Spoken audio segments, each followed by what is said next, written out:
श्रोता प्रेमियों, मैं राम सागर शास्त्री आप लोगों के समक्ष रखने जा रहा हूं नक्षत्र और रोग तथा नक्षत्र संबंधी कार्य।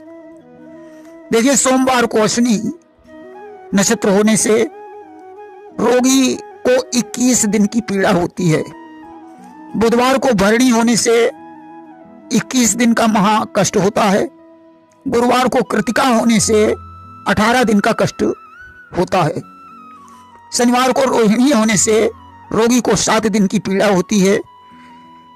शनिवार, रविवार, सोमवार को मृगशिरा होने पर रोगी को अत्यंत कष्ट होता है। मंगल या शुक्रवार को आद्रा होने से महाकष्ट प्राप्त होता है। बुधवार या शनिवार को पुनर्वस होने से 25 दिन तक कष्ट रहता है। शनिवार को पुष्य नक्षत्र होने से 13 दिन तक कष्ट रहता है। अश्लेषा को सोमवार या शुक्रवार होने से अत्यंत कष्ट होता है।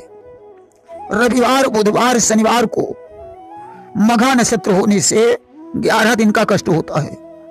सोमवार, गुरुवार को पूर्वा फाल्गुन नक्षत्र होने से 11 दिन का कष्ट होता है। सोमवार, गुरुवार को उत्तरा फाल्गुनी नक्षत्र होने से 11 दिन का कष्ट होता है। रविवार, शनिवार, बुधवार को हस्त नक्षत्र होने से 15 दिन तक रोग पीड़ा रहती है। सोमवार, गुरुवार को चित्रा नक्षत्र होने से 7 दिन तक कष्ट रहता है। रविवार, शनिवार, बुधवार को स्वाति नक्षत्र होने से 20 दिन तक कष्ट रहता है। रविवार, सोमवार, शनिवार को विशाखा नक्षत्र होने से अति कष्ट होता है। बुधवार को अनुराधा होने से 8 दिन कष्ट रहता है। गुरुवार को ज्येष्ठा नक्षत्र होने से 20 दिन तक रोग रहता है। रविवार, सोमवार, शनिवार को मूल नक्षत्र होने से अति कष्ट होता है। सोमवार, बुधवार को पूर्वाखांड नक्षत्र होने से 8 दिन तक कष्ट होता है। गुरुवार को पूर्वाखांड होने से 9 दिन तक कष्ट रहता है। रविवार, शनिवार को श्रवण नक्षत्र होने से 5 दिन तक कष्ट होता है। रविवार, मंगलवार को धनिष्ठा नक्षत्र होने से अति कष्ट होता है। शतभिषा नक्षत्र यदि गुरुवार या शुक्रवार को पड़े तो 40 दिन तक कष्ट रहता है। रविवार, सोमवार, शनिवार को पूर्वा भाद्रपद होने से अत्यंत कष्ट रहता है। सोमवार, बुधवार को उत्तरा भाद्रपद होने से 10 दिन तक कष्ट रहता है। गुरुवार, शुक्रवार को रोहिणी नक्षत्र होने से 18 दिन तक कष्ट रहता है।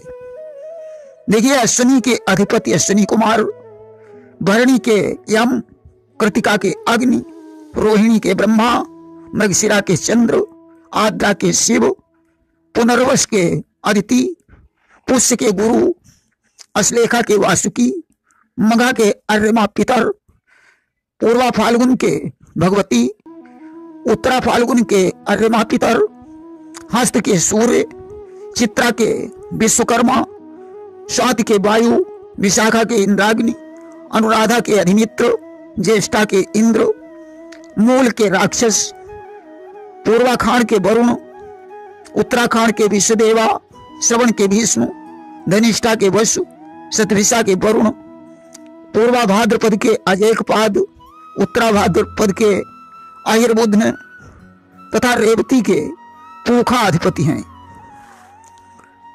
रेवती में उत्पन्न मनुष्य के पैरों में पीड़ा, चित्त भ्रम, वात पीड़ा, ज्वर आदि का कष्ट रहता है। उत्तरा भाद्रपद वाले को अतिसार, शूल, वात रोग, पीलिया की समस्या रहती है। पूर्वा भाद्रपद वाले को उल्टियां, शरीर पीड़ा, व्याकुलता रहती है। शतभिषा वाले को जल भय, सन्निपात, ज्वर, वात पीड़ा, बुखार की संभावना रहती है। धनिष्ठा नक्षत्र वाले को मूत्रकृच्छ, रक्त विकार, अतिसार, ज्वर आदि की पीड़ा रहती है। श्रवण नक्षत्र वाले को अतिसार, पीड़ा, ज्वर, बेचैनी रहती है। उत्तराखंड वाले को कमर दर्द, गठिया रोग की संभावना रहती है। पूर्वाखंड वाले को शरीर कंपन, सिर दर्द, संपूर्ण शरीर में पीड़ा रहती है। मूल नक्षत्र वाले को सदैव रोग रहता है, सन्निपात, ज्वर, हाथ पैरों में सुन्नी, मंद रक्तचाप, पेट मुख संबंधी समस्या रहती है। ज्येष्ठा वाले को पित्त रोग, कंपन, चित्त में व्याकुलता, काम में मन नहीं लगता है। अनुराधा वाले को तीव्र बुखार, सिर दर्द रहता है। विशाखा नक्षत्र वाले को सर्वांग पीड़ा, विकलता, बगल में फोड़ा, हाथ में फोड़ा की संभावना होती है। स्वाति नक्षत्र वाले को भूत बाधा की संभावना रहती है। चित्रा वाले को अनेक रोग जो समझ में नहीं आते हैं। हस्त नक्षत्र वाले को सर्वांग पीड़ा रहती है। उत्तरा फाल्गुन वाले को पितृ पीड़ा रहती है। पूर्वा फाल्गुन वाले को देवी पीड़ा की संभावना रहती है।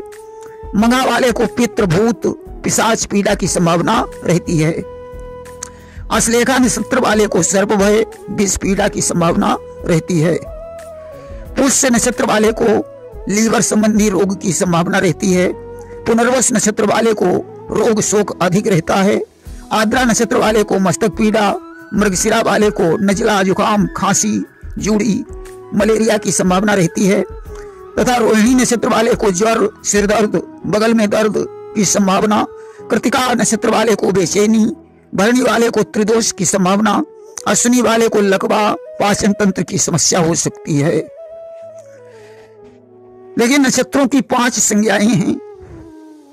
नंबर 1 ध्रुव, जैसे रोहिणी, उत्तरा फाल्गुनी, उत्तराखाड़, उत्तरा भाद्रपद, इनमें ग्रहारंभ, उपनयन, कृषि, बाग बगीचा लगाना तथा स्थायी कार्य शुभ होता है। नंबर 2 चर, जैसे पुनर्वस, सात, श्रवण, धनिष्ठा, शतभिषा, इनमें यात्रा, फुलवारी, सवारी, नृत्य गीत तथा अल्प काल में होने वाले कार्य शुभ हैं। नंबर 3 उग्र, जैसे भरणी, मघा, पूर्वा फाल्गुनी, पूर्वाखाड़, पूर्वा भाद्रपद, इनमें विष, अग्नि, शस्त्र, घात, मारण आदि बुरे कार्य शुभ हैं। नंबर 4 मिश्र, जैसे कृतिका, विशाखा, इनमें अग्नि संबंधी कार्य, यात्रा, नृत्य गीत, वस्त्र, नौकरी आदि कार्य शुभ हैं। नंबर 5 मृदु, जैसे मृगशिरा, चित्रा, अनुराधा, रेवती, इनमें यात्रा, मंगल कार्य, वस्त्राभूषण, वाणिज्य, कला आदि कार्य शुभ हैं।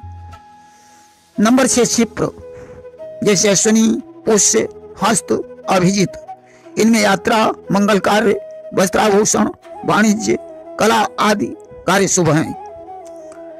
नंबर 7 तीक्ष्ण, जैसे आद्रा, अश्लेषा, ज्येष्ठा, मूल, इनमें मारण, मोहन, भूत बैताल की सिद्धि शुभ होती है। इस तरीके से नक्षत्रों की 5 नहीं 7 संज्ञाएं बताई गई हैं। अश्लेषा, ज्येष्ठा, मूल, इनमें मारण, मोहन, भूत बैताल की सिद्धि शुभ मानी जाती है। देखिए रोहिणी, मृगशिरा, पूर्वा फाल्गुन, उत्तरा फाल्गुन, हस्त, चित्रा, स्वात, विशाखा, अनुराधा, ज्येष्ठा, शतभिषा, उत्तरा भाद्रपद, ये सूर्य नक्षत्र माने जाते हैं तथा आद्रा, पुनर्वस, पुष्य, अश्लेषा, मघा, पूर्वा भाद्रपद, रेवती, अश्विनी, भरणी, कृतिका, पूर्वाखाड़, उत्तरा फाल्गुनी, धनिष्ठा, ये चंद्र नक्षत्र माने जाते हैं। वर्षा संबंधी विचार में आप सुन चुके हैं कि यदि सूर्य चंद्र नक्षत्र पर और चंद्रमा सूर्य नक्षत्र पर जाए उस दिन वर्षा होती है। यदि सूर्य चंद्र दोनों सूर्य नक्षत्रों में रहें तो अतिवृष्टि होती है। यदि दोनों चंद्र के नक्षत्र में रहें तो सामान्य वृष्टि की संभावना होती है। मेष की संक्रांति लगने के बाद अश्विनी से 10 नक्षत्रों तक देखना चाहिए। अश्विनी में जितनी संख्या के नक्षत्र बादल में दिखाई दें, आद्रा से उतनी ही संख्या के नक्षत्र वर्षा कार्य होते हैं। वर्षा काल में शुक्र से सप्तम चंद्र शुभ ग्रह से दृष्ट हो, शनि से चंद्र 5-7 हो तथा शुभ ग्रह से दृष्ट हो। यदि बुध शुक्र के समीप हो तो भी वर्षा का योग होता है। सूर्य के पहले या पीछे शुभ ग्रह हो तो वर्षा का योग होता है। ग्रहों का उदय अस्त हो रहा हो या ग्रहों का राशि परिवर्तन हो रहा हो या ग्रह की युति हो, बुध शुक्र का उदय अस्त हो रहा हो, मंगल का राशि संचार हो, तो वर्षा की संभावना होती है। यदि बुध शुक्र के बीच में सूर्य आ जाए तो वृष्टि का नाश हो जाता है। सप्त नाड़ी चक्र में यदि किसी भाग के नक्षत्र में सूर्य चंद्र मंगल जाए तो उनकी उपस्थिति तक अतिवृष्टि होती है। बुध शुक्र गुरु एक नाड़ी में हो, उसी में सूर्य आ जाए तो वृष्टि होगी। यदि उसी में चंद्र भी आ जाए तो उक्त समय तक अतिवृष्टि होगी। आषाढ़ी पूर्णिमा के प्रदोष काल में वायु का परीक्षण करें। पूर्व से सुवृष्टि, आग्नेय से अवृष्टि, दक्षिण से अल्पवृष्टि, नैऋत्य से अनावृष्टि, पश्चिम से महावृष्टि, वायव्य से वायु वेग, उत्तर से अतिवृष्टि, ईशान से उत्तम वृष्टि समझना चाहिए। देखिए, रोग, ग्रह बाधा, धन लाभ, व्यापार वृद्धि, सुख समृद्धि तथा सभी कष्टों के निवारण हेतु खुले स्थान में एक फलदार वृक्ष लगाएं। प्रतिदिन या सप्ताह में उस पर जल चढ़ाएं। प्रातःकाल स्नान करके ओम वनस्पतये नमः 11 बार उच्चारण करके जल चढ़ाएं तो अवश्य लाभ होता है। प्रेम से बोलिए वृंदावन बिहारी लाल की जय।